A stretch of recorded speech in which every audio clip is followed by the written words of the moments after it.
Fossil versus Samsung. Now, the Samsung Galaxy Watch 5 is one of the most complete smartwatches that you can get right now, with lots of customizable watch faces, customizable workout displays, and many health features. Whereas the Fossil Gen 6 is a great smartwatch as well. Of course, you have customizable watch faces on this one, but also different battery modes. So today we will take a look at what these two watches have in common, some features that you're only going to find on the Samsung Galaxy Watch 5, some that you're only going to find on the Fossil Gen 6, and a lot more. So without further ado, let's get right to it. First up, the battery life. And right here, both watches are pretty much similar. So both of them last for about 24 hours straight. With the always on display mode toggled on, I have the brightness settings on max. I get the usual amount of notifications, and I did half an hour workout with the GPS toggled on. Now, even though both watches have a battery saving mode, only the Fossil Gen 6 has extra 3 battery modes to save you a little bit of your battery life. First up, you have the daily mode, which has all of the features enabled, and you will get the most of your watch, but therefore it will only last a day. You also have an extended mode, which will turn off a preset of features that will give you a few extra days. You have a watch only mode, which is pretty much self-explaining, and you have the custom mode as well. Right here, you can decide for yourself which of the watch features you need and which you don't need to save some of your battery life. Also, this watch will automatically switch over to the extended mode once you hit 10% battery life. The health features are the next big point on my list, and the Fossil Gen 6 has all of the common features that you will find in any smartwatch, like an SpO2 tracker that will only track on demand. You have a 24/7 heart rate tracker and a sleep tracker that tracks your light and deep sleep as well as your time awake, and that's basically it. The Galaxy Watch 5 is way better equipped. This one of course also has the heart rate, sleep and SpO2 tracker, but this one tracks also during the night. You will also find other features like an all-day stress tracker, an ECG and blood pressure function, or the body composition. I really have to say that the blood pressure measurement is a little awkward, since you first up have to get a real blood pressure strap to attach to your arm, and then you can calibrate your watch. But the body composition is something unique. After placing your fingers for half a minute on the 2 buttons, you will get to see some stats like your body fat, BMR, BMI, or your fat mass. So here, the Galaxy Watch 5 is a lot better. Now, the difference between the built-in GPS of these two watches is gigantic. Now, I really don't want to say that the Fossil Gen 6 has a built-in GPS, since it's really not existing. The only thing that you can see on the map are some rough lines from the starting point to your destination. And even that doesn't work all of the time. I've even seen some watches for half of the price that are doing a better job. Now, the Galaxy Watch 5, it's a totally different story about this one. First off, you get to see all of the GPS lines, which are also pretty accurate. It does cut corners a little bit short sometimes, but if you're in an open space, it is very, very good. All right, up to some features that you're only going to find on the Samsung Galaxy Watch 5. And first up, we will talk about the remote camera shutter. So you can take selfies, set a 3-second timer, but you can also take videos, and if you set something like a night mode on your phone, your watch will copy that. This watch also has a skin temperature sensor, which is not working yet, but in soon future, I hope it will.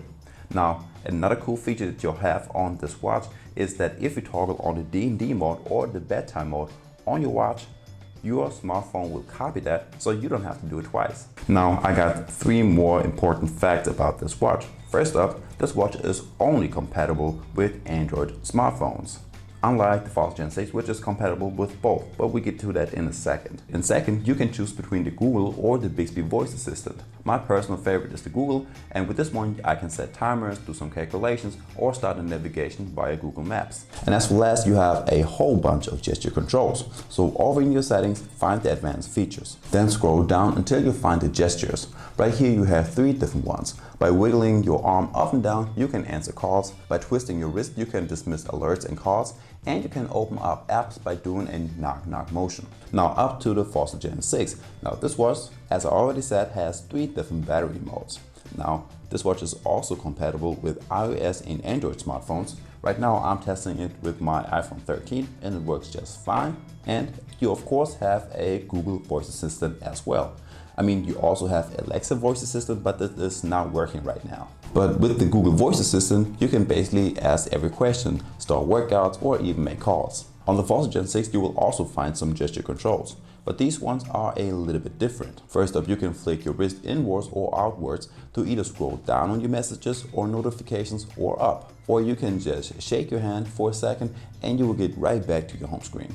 Now that we know some features that we are only going to find on the Fold Gen 6 and some features that we'll only find on the Samsung Galaxy Watch 5. But what do they have in common? And first up, I would like to talk about the notifications.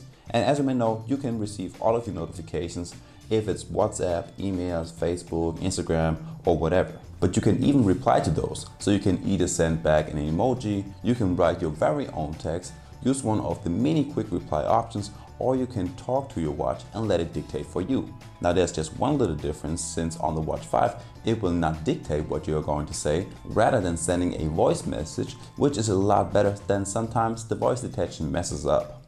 On both watches you will also have customizable buttons. By long pressing the upper button on the Galaxy Watch, I will get to my voice assistant. I can double tap it to get right to my recently closed apps, and the lower one takes me to my Samsung Pay. But you can always switch that up over in the settings. Now the Fold Gen 6 is pretty similar. You only have 3 physical buttons. The upper and lower one are customizable and can be connected to any of your apps on your watch. And by long pressing the middle button, you will get to your voice assistant. One more cool feature that they have in common are the on-wrist calls. So you can either receive or decline incoming calls and talk to your buddies right on your watch, or you can even start calls from your wrist. Alright, as for last, the customizable watch faces. So the Fold Gen 6 may not have as many watch faces as the Samsung Galaxy Watch 5, but they are still customizable. So you can change the hands of the dial, background colors, and the complications that you have on the watch. Like you can switch from having your battery life on the screen to your phone feature or your weather app. Plus, you can interact with every single one of these and kind of use them as a shortcut to the actual app. Now let's take a quick look at some specs. Now the 40mm Bluetooth version of the Galaxy Watch 5 has a 1.2-inch color touch display with a resolution of 396 by 396 pixels. You will have 16 gigs of internal storage and 1.5 gigs of RAM. Now you also have a sapphire crystal front, which is twice as durable as the Gorilla Glass DX Plus that we have with the previous model. It also comes with a 20mm silicone strap, which is the softest I have ever had on my wrist. And there are 2 different ways of navigating on this watch, either by swiping left and right, or you can use the haptic bezel to scroll through your apps, notifications, and messages. The Fold Gen 6 comes in at a size of 44mm with a 1.28-inch AMOLED touch display. Now, this one may only has 8 gigs of internal storage and 1 gig of RAM, but if I'm honest, 8 gigs of internal storage is more than enough. Now strap-wise, we have a 22mm leather rubber strap, which does look very nice, and we once again have 2 ways of navigating, either swiping, or we can use the rotatable button to scroll through your tiles and your workout modes. Alright, price-wise, these watches are totally different. Now the Samsung Galaxy Watch 5 will come in at a price of 300 euros, and that is the simple base model, the one that I'm having. But this one goes up with the 45mm Pro version all the way up to 520 euros.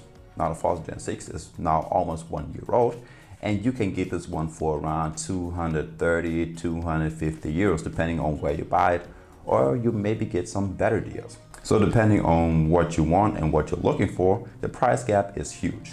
So overall, for a little bit less money, you will still get a very good watch in the Fold Gen 6. You may not have as many health features and a very bad GPS, but that's almost it. Now the Fold Gen 6 has almost all of the other features that you will find on the Samsung Galaxy Watch 5 as well, like notifications and the same reply options, same battery life, if not even a little bit better with the different battery mode options, and you get it for 50 euros less. The Galaxy Watch 5 is of course the better smartwatch. Now this one has more activity tracking features, more health features, the better functionality, more watch faces, but therefore it's also a little bit more expensive. Now if you don't need all of the health features and the GPS, I would really suggest going for the Fold Gen 6, and you can save yourself a little bit of your money. But if you have the extra change and want to have the best Android smartwatch available, then you should go for the Samsung Galaxy Watch 5. But it really depends on what you're looking for in a smartwatch. By the way, I covered both of these watches already in separate videos, so just click one of these videos right here and you will get to the best tips, tricks, and features for these 2 watches. And guys, that's already it for today. I hope you liked the video, and I will see you in the next one. Peace.